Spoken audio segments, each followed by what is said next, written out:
श्री नवनाथ भक्तिसार ग्रंथाच्या प्रत्येक अध्यायाची फलश्रुती। अध्याय पहिला, संबंध बाधा नाहीशी होती। अध्याय दुसरा, अपार धन प्राप्ती होऊन विजय प्राप्त होतो। अध्याय तिसरा, शत्रूंचा नाश होऊन मुष्टियुद्धीची प्राप्ती होते व घरात मारुतीचे वास्तव्य राहते। अध्याय चौथा, कपटाची बंधन व्यथा सुटून शत्रूंचा पराभव होईल। अध्याय पाचवा, घरातील भूत बाधा संचार नाहीसा होईल व भूत बाधा होणार नाही। अध्याय सहावा, शत्रूला मोह होईल, त्याच्या मनातील कपट दूर होऊन तो मित्रवून बळील। अध्याय सातवा, 84 लक्ष योनी सुटतील, व्यथा जाईल आणि चिंता दूर होईल। अध्याय आठवा, दूर देशी गेलेला मित्र परत येईल, व्यथा आणि चिंता नाहीशी होतील।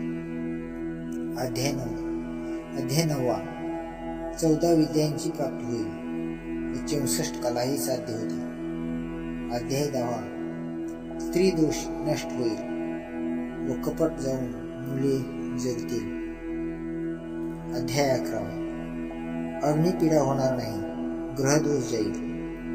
अध्याय 12, देवतांचा शोक झाला असेल तर तो जाईल व सर्व देवता अनुग्रह करतील। अध्याय 13, स्त्री हत्येचा दोष नष्ट होऊन पूर्वजांचा उद्धार होईल। अध्याय 14, कारागृहातून सुटका होईल, लोकांत निर्दोषपणे राहता येईल। अध्याय 15, घरातील भांडणे नाहीशी होऊन घरात शांती व सुख लाभेल। अध्याय 16, दुष्ट स्वप्ने नाहीशी होतील। अध्याय 17, योग सिद्धीची प्राप्ती होऊन सन्मार्ग लाभेल। अध्याय 18, ब्रह्महत्येचा दोष नाहीसा होऊन तुम्ही पाप मधून पूर्वजांचा उद्धार होईल। अध्याय 19, परमानंदकारक असा मोक्ष मिळेल। अध्याय 20, वेड लागलेले नाहीशी होईल, वाचणाऱ्यांचा प्रपंच सुखाचा होईल आणि सुख लागेल। अध्याय 21, गोहत्येचे पातक नष्ट होऊन तपो लोकांपर्यंत जाता येईल। अध्याय 22, विद्या संपन्न मुलांची प्राप्ती होऊन तो सिद्धांना मान्य होईल। अध्याय 23, घरात अखंडपणे सोने शिल्लक राहील। अध्याय 24, बाल हत्येचा दोष नाहीसा होईल व मुले सुखी राहतील। अध्याय 25, शाप बाधा नाहीशी होईल, मनुष्य जन्म मिळेल, सुंदर स्त्री व पुत्र मिळेल। अध्याय 26, गोहत्येचा दोष नाहीसा होईल, शत्रुतुल्य मुले होणार नाहीत। अध्याय 27, हरवलेली वस्तू मिळेल, नाहीसा झालेला पूर्वीचा अधिकार परत प्राप्त होईल। अध्याय 28, गुणवान स्त्री बरोबर लग्न होईल व ती अखंड सेवा करेल।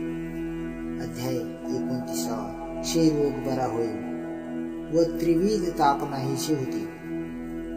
अध्याय 30, चोरांची दृष्टी नाहीशी होईल। अध्याय 31, शाब्री मंत्रांचे कपटी प्रयोग आपणावर होणार नाहीत। अध्याय 32, आपणावरील गंडांतर नाहीशी होईल, आयुष्य वृद्धी होईल। अध्याय 33, धनुर्वात होणार नाही व झाला तर तो बरा होईल। अध्याय 34, सर्व कार्यसिद्धी होऊन यशस्वी व्हाल।